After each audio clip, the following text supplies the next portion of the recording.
Sir எல்லாரும் வந்து memes பற்றி எல்லாம் சொன்னாங்க. இந்த late 80s kids and 90s கிட்ஸான நாங்களே கூட இன்னுமே நாங்கள் தொடர்ச்சியாக உங்களை மிஸ் பண்ணிட்டு தான் இருந்தோம். இப்போ நீங்கள் திரும்ப நடிக்க வந்திருக்கிறது எங்களுக்கு ரொம்ப ரொம்ப சந்தோஷம். எப்பயுமே உங்களோட பாட்டுகளை கேட்டு நாங்கள் வைப் பண்ணிக்கிட்டே தான் இருக்கோம். அதில் ஏதாவது மாற்றம் இருக்கா? நன்றி ஐயா. ஓரிரு வார்த்தைகள்.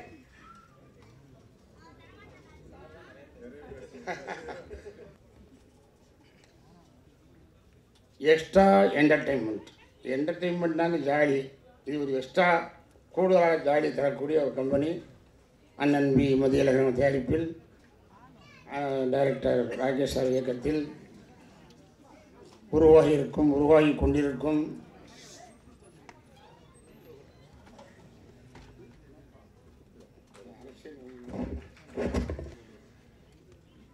வெளியீட்டு விழாவிற்கு வந்திருக்கும் மேடையில் அமர்ந்திருக்கும் அத்தனை பேருக்கும் இங்கே முதலில் அழகாக பேசிய அருமைக்குரிய நடிகவேல் எம்.ஆர். ராதாவின் முதல்வர் அண்ணன் ராதாரவி அவர்கள்,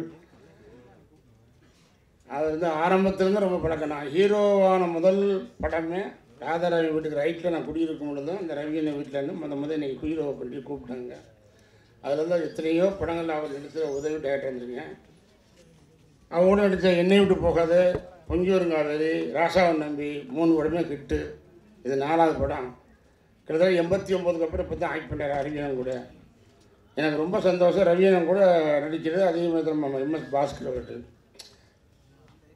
இதில் யார் ஹீரோ அப்படின்னு கேட்கலாம். இதில் ஹீரோ வந்து கதையும் திரைக்கதையும் தான். 2வது ஹீரோ சாமானியன் டைட்டில்.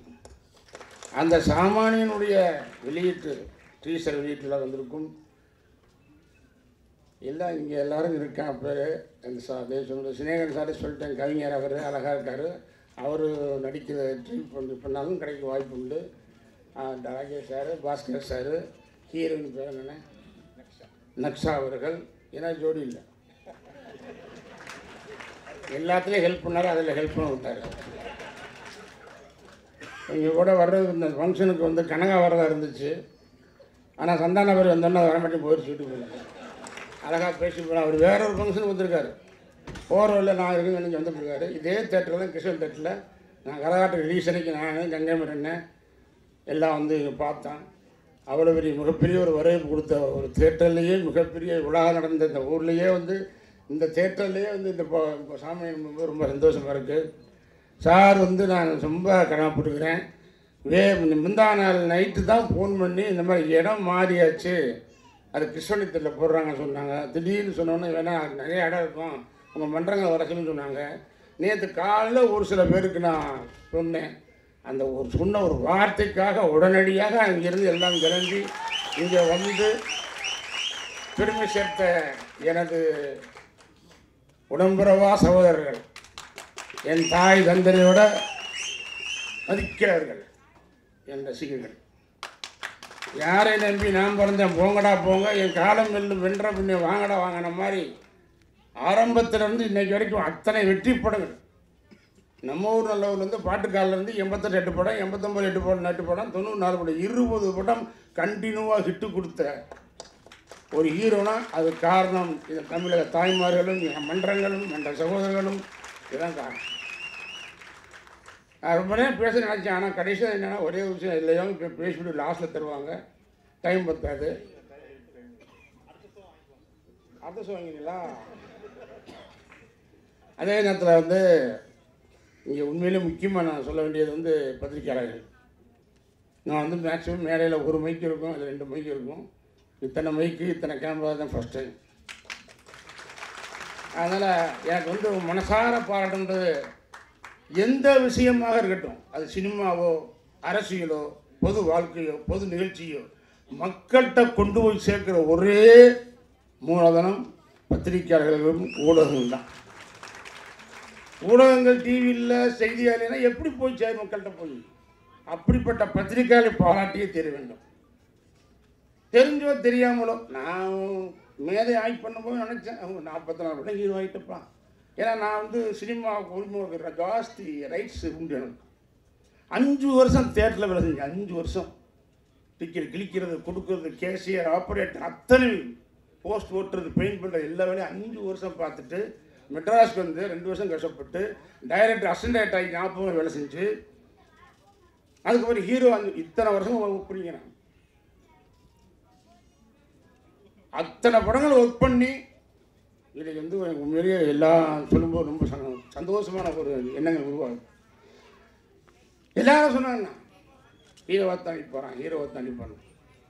நான் என்ன சொன்னேன்னு தெரியல, ஆனால் அப்படி போட்டது நல்லதாக போச்சு. அவர் மனசில் வந்து நான் வந்துட்டேன் பாருங்க, அது நல்லதாக போச்சு. ஒரு வார்த்தை வெல்லும், ஒரு வார்த்தை கொல்லுன்னு சொல்லுவாங்க. ஆனால் என்னை பொறுத்த வரைக்கும் இந்த கதை, திரைக்கதை ஃபஸ்ட்டு ஹீரோ சொன்னேன், சாமானியன் செகண்ட் ஹீரோ, 3வது ஹீரோ. இந்த கதைக்கு, திரைக்கதைக்கு ஏன் நான் நடித்தா நல்லா இருக்கும்னு தைரியத்தோடையும் தன்னம்பிக்கையோடு வந்த அண்ணன் வி மதியழகர்களும் டாக்டர் ராஜேஷ் அவர்களும் 3வது ஹீரோ. 4வது ஹீரோ தான் நான், பாஸ்கர் நான் சொன்ன மாதிரி அவங்க சிஸ்டர்லாம் இருக்கும்போது எல்லா படங்களும் அவங்க தான் ஹீரோனுக்கு வாய்ஸ் தனி.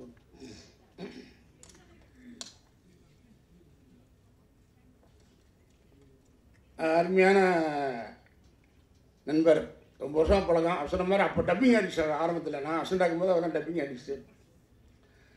அப்படிப்பட்ட பாஸ்கர் வந்து படம் ஒரு சின்ன விட்டு தான் அப்படியே ஒரு 2 ஷாட் தான். அந்த ஷாட்டு லோவாக வைக்கும்போது கூட அதை குதிச்சு போகிறார், கால் கூட நடிக்குது அவருக்கு. அவன் சொன்ன மாதிரி கெட்டப் அந்த கண்ணு டயர் சொன்னாங்க, நல்லா வித்தியாசமாக இருக்குது. நான் ஒரே ஒரு 2 ஷாட் தான் வர்றேன், மொத்தம் ஃபுல்லாக வர்றாங்க. அவர் நிறையா வர்றாரு, அவர் இன்ஸ்பெக்டர், அவர் இன்னொருத்தர். ஆனால் நல்லா இருக்கு, ஷார்ப்பாக இருக்கு. ஆனால் சாமானியன் டைட்டில் வச்சுவிட்டு இதை என்ன இப்படி துப்பாக்கி சொல்கிறாங்கன்னா அதுதான் அந்த படத்தினுடைய கதையும் கரு. எல்லாருக்கும் தெரியும், என் ரசிகர்கள்லாம், என் தாய்மார்கள்லாம், ராமராஜன் துப்பாக்கி பிடிச்சி என்ன பண்ணுவார், ஒரு வயக்காட்டில் இருந்தவராச்சு, கிராமத்தில் இருந்தவராச்சு, இவரை கொண்டு போய் துப்பாக்கினா யோசிப்பாங்க, ஏதோ இருக்குடா, இதெல்லாம் இருந்தாலும் ஒத்துக்க மாட்டாங்க அப்படின்னு நினச்சிருக்காங்க. ஆனால் இது வந்து உண்மையிலேயே அவங்களோட தன்னம்பிக்கை தைரியம் பாராட்டணும் சார். ஒவ்வொரு தயாரிப்பாளருக்கும் அந்த தன்னம்பிக்கை தைரியம் வந்தால் சினிமா உலகம் ஓஹோன்னு இருக்கு. ஒரே நேரோட போக முடியாது, பல பாதை இருக்குது, குறுக்கு பாதை இருக்குது, சால் பாதை இருக்குது, பைபாஸ் இருக்குது, அது மாதிரி போகணும். அது தன்னம்பிக்கை ரொம்ப பாராட்டணும். கதையை சொன்ன டைரக்டர் கேட்டுக்கிட்டே வந்தேன், எதுவும் எத்தனையோ கதை சொல்லிட்டாங்க, நானும் கேட்டுதான் இருக்கேன், ஏதாவது ஒன்று மாட்டுமானு. ஒன்றுமே மாட்டலை, எதுவுமே மாட்டலை. ஏன்னா இப்படி நடிக்கல, அது 100 கோடி கொடுத்தாலும் தாறுமாறாக நடிக்கிறதுக்கு நான் வந்து திறந்துட்டு போன வர்க்கத்தில் புறத்தில் எம்ஜிஆர் வெளில இருந்தாங்க. அவர் சொல்லிக் கொடுத்த வழி, ஒரு நல்லவரை ஃபாலோ பண்ணுறேங்க அதப்பா. நான் தேட்டரில் வேலை செய்யும்போது ஒரு நாளைக்கு 3 ஷோ டெய்லி பார்ப்பேன். தலைவர் படம், எம்ஜிஆர் படம், சிவாஜி படம், ரவிச்சந்திரன் படம், ஜெய்சங்கர் படம், ஜெமினி படம், எஸ்எஸ்ஆர் படம், முத்துராம் படம், சிவகுமார் படம், எல்லா படமும் விட்டாலாச்சரிய பேய் படம் கூட பார்ப்பேன், புராண படம் பார்ப்பேன். ஆக அப்போ தேட்டரில் வேலை செய்யும்போது என்னடா இவர் மட்டும் கலர் கலராக சட்டை ஓட்டு வராரு, இவர் மட்டும் லேடிஸை தப்பா பேச மாட்டார், குடிக்க மாட்டார், தம் அடிக்க மாட்டார். நான் ஒவ்வொரு ஷோவும் வாட்ச் பண்ணுறேன். அப்போ எனக்கு அவர் பிடிக்குது. எல்லா ஹீரோ வித்தியாசம் இருக்கும். ஸோ எனக்கு அது வந்து என்னோட மனசில் இது வேண்டாம், எதுக்கு வேண்டாம், வந்தால் வரட்டும், வரணும் போகட்டும். இந்த என்னை விட்டு படம் கூட ஃபஸ்ட்டு அந்த ராஜானி மியூசிக்குக்காக ஒரே ஒரு சாங் மட்டும் நான் பண்ணேன். அதனால் வந்து என்னென்னா இன்றைக்கி வரைக்கும் கேட்பாங்க, தம் அடிக்க மாட்டாரா, இந்த அடிக்க மாட்டோம். எனக்கு பிடிக்கல. ஆனால் ஒரு 45 படம் போட்டாங்க பாருங்க, 45 ஃபிலிம்ஸ். நான் நினச்சது ஒரு 50 படம் நடிச்சுட்டு 50 படம் ஹீரோங்கிறது நான் தான் தெரியும், எனக்கு தெரியும். 50 படம் சோலோ ஹீரோ இது வரைக்கும் யாரும் பண்ணவே இல்லை. நீங்கள் வரலாறு பண்ணி பாருங்க, எனக்கும் தெரியும் சினிமா வரலாறு. ஆரம்பத்தில் இருந்த 50 படம் சோலோ ஹீரோ யாருமே இல்லை. எனக்கு அமைஞ்சிச்சு, நானாக போய் கூப்பிட்டேன், அது வந்துச்சு, நடித்தேன், போனேன். இந்த மாதிரி மேக்ஸிமம் நடிக்க மாட்டேன், வந்துட்டு போவேன். அது எந்த படம் கட்டும், பாட்டுக்காரனாகட்டும், கரகாட்டக்காரனாகட்டும். அதுமாதிரி நம்ம ஊர் நல்ல ஒரு முதல் படம் என்னை அறிமுகப்படுத்த குருநாதர் அமரர் அண்ணன் வி அழகப்பன் சார் டைரக்டர். அண்ணன் ராகேஷ் சாரை பார்க்கும்போது எனக்கு அழகப்பன் சார் பார்க்குற மாதிரியே இருக்கு எனக்கு. இந்த படம் வந்து 44 படத்தில் அந்த டென்ஷன், ஒரு ஒரு உணர்வு, ஏதோ ஒரு பதட்டம் இந்த படத்தை இருக்கு. ஏன்னா இந்த படத்துடைய கதையும் திரைக்கதையும் கொஞ்சம் என்னை உஷார்படுத்துது. முதல் படம் மாதிரி பயந்து நடிக்கணும். டைரக்டர் சொன்ன ஒரே காரணத்துக்காக 44 வருஷம் ஆச்சு மெட்ராஸ்க்கு வந்து. இது வரைக்கும் நான் தாடி வச்சதில்லை. எங்கே போனாலும் தாடி வைக்க மாட்டேன். 44 இயர்ஸ் ஆச்சு மெட்ராஸுக்கு வந்து. 44 வருஷம் ஆச்சு. 45 வருஷம் வரப்போகுது மெட்ராஸ் வந்து. 78 வந்தேன். படமும் 45 படம் வரப்போகுது. நீங்கள் நினைக்க, நான் நினச்சேன் வருஷத்துக்கு ஒரு படம். 40 வருஷம் நான் ரொம்ப ஆக்ட் பண்ணேன். 50 வருஷம் நான் இன்றைக்கும் விடாமல் ஃபோன் பண்ணி ஒவ்வொரு ரசிகம் மட்டும் கேட்குறாங்க, என்ன படம் படத்தை என்ன ஆனாலும் சரி, எப்படி வந்தாலும். நான் இப்பவும் சொல்கிறேன் சத்தியமாக, சாமானியனா நான் மட்டும் இல்லை, இவங்க மட்டும் இல்லை, இருக்கக்கூடிய அனைத்து என்னுடைய உடன்பிறப்பு மன்றத்தில் அனைவரும் சாமானியனை வாழ்கிறாங்க. யாருமே போய் போலீஸும் இல்லை, பணக்காரர் இல்லை, சராசரி மனுஷன் வாழ்கிறாங்க. நேற்று காலையில் சொன்னிக்கு வந்துருக்கலாம். மன்ற மாணவர்கள் குமார் இருந்திருக்காரு, அறிவுகுமார், அவர் அண்ணன் ராஜேந்திரன் அண்ணன், ஆட்டோ அண்ணன், எல்லாம் கம்ப்யூட்டர் நாராயணசாமி அண்ணன், எல்லாம் நீங்கள் வந்துருக்காங்க. இந்த அண்ணன் இளங்கோண்ணன் பிஎன், எல்லா அரசு எல்லாமே சொல்லி கொடுத்து வந்து சார் கொஞ்சம் முதல்ல சொன்னால் எல்லாம் சொல்லிக்கலாம்.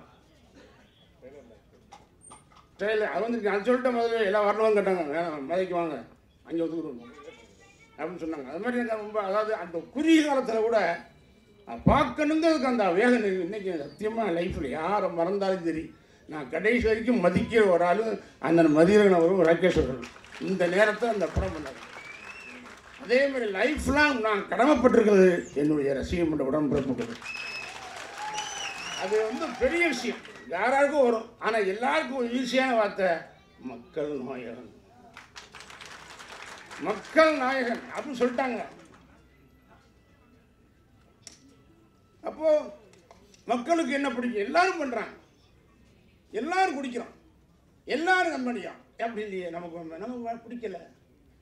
இப்போ மலேசியா மந்திரி சார் வந்துடுறாரு, குலசேகர் சார் போயிட்டு அந்த சட்டையை பார்த்தோன்னா மலேசியா எனக்கு தெரியும். அது மலேசியா பத்தே சட்டை. எங்கள் ரிலேஷன்ஸ் நிறைய பேர் இருக்காங்க. இந்த சட்டையை பார்த்தா ஏன் சட்டை இந்த கதை கூட நாங்கள். ஆனால் அவர் உஷார், இந்த படத்தில் உங்கள் கலர் வரவே கூடாது. ஸோ அவருடைய டைரக்டரை கொண்டு வரன்றது இந்த கெட்டப் வந்து அவளுக்கு உருவாக தாடி வச்சு மீசை வச்சு ஒரு டைப்பாக அவர் பண்ணுறாரு. ஏன்னா அப்போ தான் அந்த கதைக்கு கரெக்டாக வரும். ஃப்ளாஷ்பேக் வரும்போதெல்லாம் ஒரு மாதிரி வரும்ன்றார். கதையை சொன்னோன்னா இவர் இன்ட்ரோ சொன்னார். நான் எத்தனையோ படம் கேட்டிருக்கேன், நானும் டைரக்ஷன் பண்ணியிருக்கேன், கேட்டிருக்கேன். ஆனால் இந்த படத்தில் ஒரு இன்ட்ரோ மாதிரி இது வரைக்கும் உலகத்தில் எந்த படம் வரல. அது யாராலும் கணிக்க முடியாது. அதே அந்த படத்தில் யார் அந்த ஒவ்வொரு கொலையாக பண்ணுறது கண்டுபிடிக்க முடியாமல் கடைசி தெரியுமோ அதே மாதிரி இந்த படத்தில் இன்ட்ரோ ஸ்டார்ட் பண்ணார். சார் சூப்பர், நான் டைரக்டர் ஹீரோ தான், ஆனால் இன்ட்ரோ நினைக்கவே இல்லை. பெரிய சார் அருமையான இன்ட்ரோ. ஒரு படத்துக்கு ஆரம்பம் எப்படியோ அதே மாதிரி பாதி இடைவேளையில் தான் போயிட்டு தான் அவர் உள்ளே வரும். அவர் சொல்லும்போது அந்த ஃபர்ஸ்ட் ஹாப்பில் ஒரு ஃபைட்டு இருக்கா இல்லை, ஒரு சாங் இருக்கா இல்லை. இங்கே கதை உட்கார வச்சுக்காரு, என் கூட பார்ப்பா சார். நான் கேட்கணும்ல, ஹீரோ தான் சொன்னீங்க, ஹீரோ தான் கேட்கணும்ல சார். நீங்கள் இன்டர்வியூ கதை சொன்னீங்க, இதில் எனக்கு ஜோடி இல்லை, பாட்டு இல்லை, ஃபைட் இல்லை. கேட்டேன்னா ஏன் கதை இந்த நேரத்தில் இந்த டயத்தில் இது ரொம்ப பிரமாதம் சார். நான் போட்டி செகண்டாக சொன்னாங்க, அருமையான மேட்ரு. சொன்ன மாதிரி நாங்கள் ஒரு டயட்ருங்கிறனால சார் கரை சொன்னேன் பண்ணிட்டாங்க. நிச்சயம் யார் தடுத்தாலும் சரி, என்னைக்கும் எந்த காலத்திலையும் சாமானியின் வரலாறை மாற்றவே முடியாது, அதை திருத்தவே முடியாது. அந்த டைட்டில் எனக்கு பயங்கரமான மோகம். டைட்டில் வந்து ரொம்ப பெத்த பிள்ளைக்கு பேர் வைக்கணும்னா சும்மா இல்லை. டைட்டிலுங்கிறது பெத்த பிள்ளைக்கு பேர் வைக்கணும். சார் மதியலன்னா இன்றைக்கி எத்தனையோ வருஷம் 100 வருஷம் ஒரு பேர். ஒரு குழந்தை பிறந்து என்ன பண்ணுறான், உடனே ஜோசிட்டு ஓடும். படம் டைரக்ஷன் பண்ணுவார். படம் எடுத்துக்கு முடிஞ்சு ரெடி ஆகிட்டு இருக்கும். இங்கே இப்போ பொண்டாட்டிக்கு பிள்ளை வந்துடும். பிள்ளை பிறந்தோன்னா பார்த்துட்டு ஓடுவார், டக்குன்னு வேறு ஜோசிச்சுட்டு ஓடுவார். பிள்ளை பிறந்துருச்சு, என்ன ராசி, என்ன லக்னம், என்ன நட்சத்திரம், என்ன இன்ஷியலில் பேர் வைக்கலாம். உடனே அவர் சொல்லுவார், உடனே தேடி பிடிச்சி நீங்கள் கே வைங்க அப்படின்னு சொல்லுவார். உடனே அவர் டைரக்டர் படம் டைரக்ட் பண்ணவர் அந்த பையனுக்கு கே கண்ணன் வச்சுட்டார். அந்த படம் ஹிட் ஆகி போச்சு. சரி பையன் வந்து நேரம் படம் ஹிட்டு, ஓகே. அடுத்த படம் அது வளர்ந்துக்கிட்டு இருக்கான் பையன். அதே மாதிரி அடுத்த படம் வந்துச்சு. அடுத்த படம் வரும்போது நம்ம மாதம் போயிடுச்சு, மறுபடியும் குழந்தை பிறந்துச்சு. ஓடுறாரா, மொதல் படத்தை உங்களுக்கு ஓடி இல்லை. நான் கேட்குறேன் என்ன அப்படின்னு. நீ ரெண்டாவது அவன் என்ன ராசி, அவன் என்ன சிறப்பு கேட்பில்ல, இதுக்கு உடனே ஓடுவேன். இப்போது யாராவது ஒருத்தர் இல்லைப்பா மொதல் பையனுக்கு கண்ணன் பேர் வச்சுட்டேன், இப்போ டைமில் இது கண்ணன் 2 அப்படின்னு சொல்லுவோமா போகும். நான் டேரக்டர் தான், அவர் டேரக்டர் தான். இப்போ என் பையனுக்கு அரும்பு வச்சுருக்கேன், இன்னொரு பையன் இருந்தால் அரும்பு கூட வைப்பேன். ஏன் நான் என் பிள்ளையே பார்க்கும்போது ஓம் பிள்ளையே பார்க்க மட்டும் உனக்கு ஜோசியம் ராசி இன்ஷியல் வேணும். அது மாதிரி டூன்னு என்ன டூ எத்தனையோ கவிஞர் எழுதி கொடுத்துப்பாரு. இந்த கவிஞர் சக்கருங்க எந்த ஒரு கவிஞனுக்கும் 1000 இல்லை 5000 இல்லை 50,000 பாட்டு எழுதினாலும் எழுதின வார்த்தை வராது. அதான் கவிஞன். அதே மாதிரி திறமையுள்ள மனிதர்கள் தமிழ்நாடு. எத்தனையோ டைட்டில், எத்தனையோ படம் பண்ணி 5000 படம் எடுத்தாச்சு. எவ்வளோ டைட்டில் இருக்குது. அது என்ன டூ, என்ன டூ டூ விட்டா டூ விட்டு போயிடுவோம். என் சார் அமரானே கூப்பிட்டாரு, போயிட்டாரா அந்த தம்பி நம்ம கரகரம் டூ போடுவோம் அண்ணே. ரொம்ப கேர்ஃபுல்லாக டீல் பண்ணணும். வச்சாச்சு, ஆடியாச்சு, ஓடியாச்சு, முடிஞ்சு போச்சு. நீ அதை போய் தொடப்படாது. இல்லை இல்லை நான் கனகா அதெல்லாம் இந்த நான் மாட்டேன். அப்படியே வந்தாங்க. அந்த டூன்ற வேலையை வேணாம். அப்புறம் ஒரு வாட்டி விஜய் முட்டன் சார் வந்தார். வணக்கம் சார், இப்போ தான் பேசிக்கிங்க நேரத்தை வந்துட்டீங்க காலையில், சொல்லுங்கள் சார் ஒரு படம் பண்ணணும். சரி சொல்லுங்கள். டைட்டில் கோலீஸ்வரா போச்சு, முடிஞ்சு போச்சு. அதுவும் முடிச்சுதான், அவ்வளோதான். நீ என்ன தான் சேர்க்க மாட்டேன். கோலீஸ்வரா டூ பண்ண மாட்டேன். அதல்ல இப்போ இந்த சாமானிய என்ற வார்த்தை இன்னைக்கு எல்லோரும் பயன்படுத்தக்கூடிய அன்றாட வார்த்தை. அது எங்கே வந்து அமைது பாருங்க. இது போன வர்றதுக்கு 2 மாதத்துக்கு முன்னாடி ஒரு கேமராமேன் டைரக்டர் கதை சொல்கிறாரு. அந்த கதை கொஞ்சம் அவார்டு வாங்குற மாதிரி இருந்துச்சு. சரி நடிச்சு தொலைவோம், எல்லாம் சும்மா போட்டு நம்ம ரோட்டில் வந்து பிடிக்கிறாங்கன்னு சொல்லி சரின்னு சொல்லிட்டேன். டைட்டில் என்னமோ சொன்னார், அழகர்னார். நமக்கு இந்த இதெல்லாம் வர கேரக்டர் எல்லாம் நமக்கு சரியாக தேட்டப்படுறது வேறு பேர். அவர் சாமானியன்னார். நல்லா சார் அப்படின்ட்டு அவர் போனதுக்கப்புறம் தான் அம்மீறி ஒருத்தர் கேட்ட அசூர் போயிட்டு இருந்தாங்க. டைட்டில் சாமானியன், இந்த டைட்டிலுக்காக பண்ணி போடாமல் கொஞ்சம் திடீர்னு வந்து இவங்க வந்து கதை சொன்னாங்க. டைட்டில் கொஞ்சம் மாற்ற சார், திடீர்னு சார் சாமானியன் சார் சூப்பர் சார்ன்ட்டேன். இந்த டைட்டில் அவ்வளோ முக்கியமானது. நீங்கள் பழையாவது படம் பாருங்கள். எங்கள் வீட்டு பிள்ளையா அது எம்ஜிஆர், நன்னாடா எம்ஜிஆர், ஒளிவிளக்கா எம்ஜிஆர். பழைய ஆள் பார்ப்பாங்க. எல்லார் படமும் கரெக்டாக ஞாபகம். அதனால் டைட்டில் வந்து ரொம்ப முக்கியம். அதனால் சாமானியன் டைட்டில் நம்ம வந்து சேர்ந்ததில்லை. அது இறைவன் வரப்பிரசாதம், இறைவன் வரப்பிரசாதம். அது என்ன நைட்டு நடிப்புக்கு என்ன சார் நடிப்பு. இப்போ நம்ம சொல்ல அந்த காலத்தில் நம்ம என்ன போய் ஃபைட்டு பண்ணி இது பண்ணி உங்களுக்கு சாதம் ஃபைட்டு ஓகே, அதை எப்படி பண்ணிக்கலாம், எப்படியா பண்ணாலும் என்ன பண்ணாலும் சரி. நீங்கள் கதை பண்ணாலும் திரைக்கதை பண்ணாலும் வசனம் எழுதினாலும் எழுதினாலும் நீங்கள் ரிலீஸ்னு போட்டால் போர்டை பார்த்துட்டு உள்ளே வர ஆள் தான் என்னுடைய ரசிகம் பண்ண உடன்படுத்து. நீங்கள் வந்து வந்தால் போதுங்கய்யா. பொம்பளை பேசுகிறாங்க ஜெயமுகம், அண்ணே தம்பி இல்லை ஏன் வரமாட்டேன் சினிமாவில். அட சினிமா விடியா, நீ டிவியில் வாயா, நான் உன்னை பார்க்கணும் மேலும். ஒருத்தன் போன் பண்ணி அண்ணே நடித்தா ஹீரோ தான் ஆக்ட் பண்ணணும், இல்லை நான் சூசைட் பண்ணிடுவேன் அடப்பாவி அப்படின்னு ஒருத்தன். ஒருத்தன் போன் பண்ணி அண்ணே ஏதாவது நடினேன், சும்மா அது காலம் மாறி போச்சுண்ணே. என்னையா இதையும் சொல்கிறீங்க அதையும் சொல்கிறீங்க, இதையா நான் கேட்குறது. ஒரு அம்மா ஃபோன் பண்ணி சேலத்தில் வந்து இல்லை இல்லை நீ விட்டுங்க, நீ டிவிக்கு வாங்க வர்றேன், நீ வரும்போது மாற்றினீங்கன்னா என் புருஷனை மாற்றா கொண்டு விடுவேன். அது நம்ம சொல்லுது. நான் வருவேன், நீ டிவி சேனலை மாற்றி விடா, நீ மாற்றினா கொண்டு விடுவேன் அப்படின்னு மிரட்டுதான். அந்த மாதிரி சொல்கிறேன். ஆனால் எனக்கு ஒரு அந்த டைம் வரட்டும். ஆனால் உண்மையிலே என்னென்னா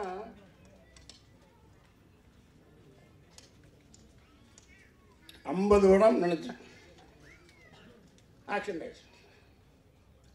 50 படம் நடிச்சு போட்டு 50 படம் சோலோ ஹீரோன்ற பேரோட டக்குன்னு விலகிட்டு டைரக்ஷன் பண்ணுவோம். அப்படி தான் நினச்சேன். ஏதோ துரதிர்ஷ்டம் 2010 ஆக்சிடென்ட் ஆகி போச்சு. ஆக்சிடென்ட் ஆகி மிகப்பெரிய ஒரு இதில் தான் தப்பிச்சு வந்தோம். அப்புறம் ஒரு வருஷம் இருந்து ரெஸ்ட்டுக்கு போனோம். பார்த்தேன் 5 படத்தை தள்ளி பண்ணிட்டேன். 50 வேண்டாம் 45 போதும். ஆனால் மேதை 44.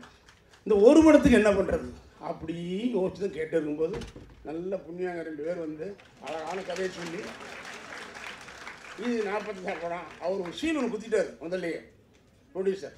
அதை என்ன சொல்லுமா ஆரம்பத்தில் வி மதியழகன் மீன்ஸு அது வீணால் வெற்றி மதியழகன் சொல்கிற மாதிரி அவர் நடிக்கிறாரு, டைரக்ட் பண்ணுறாரு, தயார்படுத்த என்னமோ கதை போட்டாங்க. சாப்பிட்டு நல்லா இருந்தது சார். நான் ஒரு படத்தில் தமிழ் நடிக்கிறதுக்கே குழம்பிக்கிட்டீங்க. நீங்கள் ஒரே இடத்துல 5 லாங்குவேஜ் போட்டீங்க. நான் 5 லாங்குவேஜ் நடிக்கிறது ஒன்று ஃபஸ்ட் டைம். இன்னொரு பெருமையும் உண்டு. அது நான் சொல்கிறது எல்லாமே இந்த தமிழ் மக்களுக்கும் தமிழ்நாட்டினுடைய அன்பு தாய்மார்களுக்கும் என் உயிரினு மேலான ரசிகர் மன்றது நான் சொல்கிறேன்.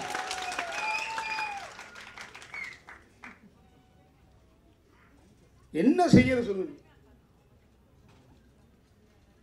நடிக்க மாட்டேன் நடிக்க மாட்டேன் நடிக்க மாட்டேன்னு சொல்கிறாங்க. ஹீரோவாக தான் இருப்பார் அவர்.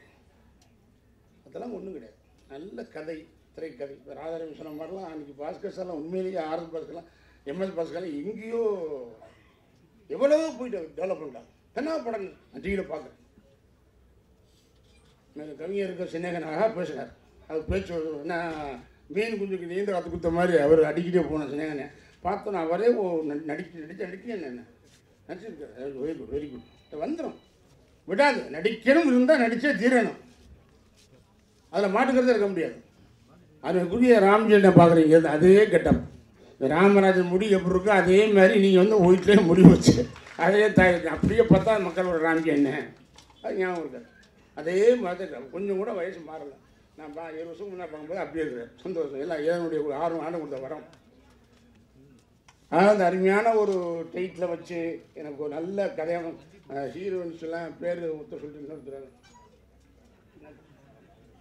நக்ஷா, ஹீரோயின் நக்ஷா, அவர் எல்லாரும் அவர் நந்தா பெரியசாமி அவர்கள், நம்ம சார் சண்டு மாஸ்டர் மிரட்டால் செல்வா அவர்கள், அருமைக்குரிய கேமராமேன் சார் அருள், உங்கள் அருள் எனக்கு வேணும் இல்லை எடிட்டர் சார் கோபி சார் அதான் படத்தில் படிக்கக்கூடிய அத்தனை டெக்னீஷியன்கள். அது மாதிரி கதை தம்பி கார்த்திக்குமார் பேசினாங்க. முத சரி ஐயோ அதையும் பார்த்தேன். செட்டிலே பார்த்தேன். பிரம்மாண்டமான ஒருத்தர் டைரக்டருக்கு ஒரு வருஷம் ஒரு ஆள் போதும், அவர் ஒருத்தர் போதும். எல்லா வேலையும் பார்க்குற கார்த்திக்குமார் மேலே கதை. என் முதல் கதையே ராமராஜனா அப்படின்னு நோக்கினார் ஆண்டவன். நம்மகிட்ட பண்ணுறேன் எல்லாம் கடவுள் கொடுத்த வரோம், அவ்வளோதான். அந்த தெய்வ வாக்கு உண்மையிலே வந்து இதெல்லாம் நினைக்கல. இப்போவும் நினச்சா இது கனவா இல்லை நினைவா எனக்கு தெரியுது. உண்மையை சொல்கிறேன். நான் இத்தனை பத்திரிக்கைகளும் நான் பேசுறது கிடையாது. எனக்கு எல்லோரும் பேட்டி வேணும் பேட்டி வேணும் பேட்டி வேணும். என்ன பேட்டி இல்லை எதையாவது சொல்லணும். எதையாவது சொல்லணும்னா ஏங்க நான் மீட்டிங்கும் போகல ஷூட்டிங்கும் போகல. எதையாவது பேசுங்கண்ணா. என்னங்க நீங்கள் எதையாவது பேசுறதுங்க. நான் ஷூட்டிங் கிடையாது மீட்டிங் கிடையாது. சும்மா எங்கள் வீட்டில் ஏதாவது கொடுங்க சார். ஏதாவது கொடுக்க முடியாது சார். சும்மா எப்படி சொல்ல முடியும். நான் போன வாரம் இருந்தால் மறந்து உட்காந்துருக்கேன். நீ 10 வருஷத்துக்கு கேட்டீங்கன்னா ஏன் சொல்ல அதான் வரட்டும் வரட்டும். அதனால் யாருமே கோபம் இருக்கலாம். பத்திரிக்கையாளர்களாம் என்ன பேர் தரமாட்டுறாரு அவர் நம்பி வரா பேர் தரமாட்டுறா விஷயம் இப்போ நீ கேளுங்க சொல்லு. சாரை பற்றி சொல்லு, பிடிச்சி சொல்லுவேன், டைவர் சொல்லுவேன், சொல்லுவேன், எல்லாம் சொல்லுவேன். டைவர் ராஜேஷ் என்னுடைய நண்பர். ஒரு மூலமாக தான் இந்த படம் வந்து பெரிய ராஜேஷ் ஃப்ரெண்டு ஒரு மூலமாக வந்து அப்படியே வந்து இந்த படம் வந்துச்சு. நான் இன்றைக்கி இருந்தாலும் மறக்க முடியாத ஒரு நபர் எனக்கு ராஜேஷ் அவர்கள்.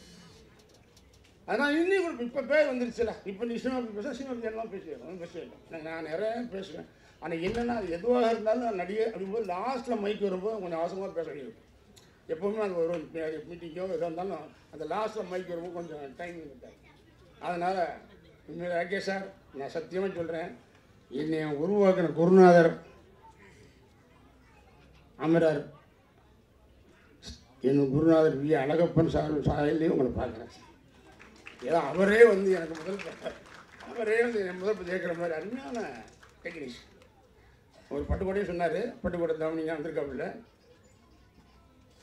நல்ல உண்மை நல்ல நல்ல ஆழமான ஒரு டெக்னிக் ட்ரெஸ்ஸே பார்த்துருப்பீங்க. ஆனால் கண்டிப்பாக நல்லா வரும். அதில் மாற்றுக்கிறது இல்லை. படத்தினுடைய அத்தனை டெக்னீஷியனுக்கும் வாழ்த்து போகிறேன். அதுவும் என் கூட நடிக்கக்கூடிய அன்பு தம்பி பாஸ்கர் அவர்களுக்கும் எல்லாத்துக்கும் தம்பி ஒரு பேர் முல்லை சார்லாம் பேர் விசாரிக்கல எல்லோருக்கும் நான் இந்த நன்றியை தெரிவித்துக் கொள்கிறேன். என்னுடைய அழைப்பை ஏற்று இங்கே வந்து பெருமை சேர்த்த என்றென்றும் என் மனதில் இருக்கும் என் உயிரினும் மேலான உடன்பிறவா மன்ற சகோதரருக்கு என்றென்றும் நான் கடமைப்பட்டிருப்பேன். அதில் ஒரு துளியும் மாறாது. நான் மாற்றவே மாட்டேன். கவலைப்படாங்க. தப்பாக விட்டு போகவே மாட்டேன். நீ 100 கோடி கொடுத்தாலும் 1000 கோடி கொடுத்தாலும் அசிங்கமான படத்தில் ஆக்ட் பண்ண மாட்டேன். தரமான படம் கொடுத்து தாய்மார்களுக்கு நான் திருப்திப்படுத்துகிறதா அந்த ராமராஜன் படம் என்பதை தெளிவாக கூறி வந்த அனைவருக்கும் நன்றி கூறி அண்ணன் ப்ரொடியூசர்களுக்கும் டைரக்டர்களுக்கும் நன்றி. வணக்கம்.